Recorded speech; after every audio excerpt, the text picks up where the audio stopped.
नमस्कार मित्रांनो, स्वागत आहे तुमचं आजच्या मिनी व्लॉगमध्ये. तर आम्ही आज निघालो होतो माझ्या माहेरी जायला. पूर्ण 270 किलोमीटर आज आम्हाला जायचं होतं. खूप लांबचा प्रवास होता, त्यामुळे आम्ही लवकर निघालो होतो. तर 2 तासाचा प्रवास करून आम्हाला खूप कंटाळा आला होता, भूकही लागली होती. त्यामुळे आम्ही हॉटेलवर थांबलो आणि नाश्ता केला. नाश्ता केल्यानंतर आम्ही पुढे निघालो. तर आम्हाला एक मंदिर लागलं, ते म्हणजे मनकेश्वर मंदिर महादेवाचे.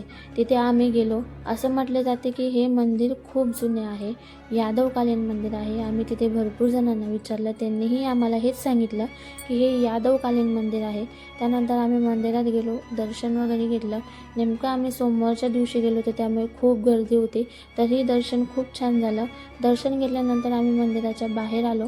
तर बाहेर पूजा वगैरे चालू होती मंदिरामध्ये. तर मंदिराचा मी तुम्हाला आतला व्ह्यू दाखवते. असं पूर्ण म्हणजे नक्षीकाम, कोरीव काम केलेलं होतं. बाहेरचंही तुम्ही बघू शकता, बारीक बारीक मूर्त्या देखील कोरीव काम केलेल्या होत्या. तुम्हाला हे मंदिर कसं वाटलं नक्की कमेंट करून सांगा. जय शिवराय.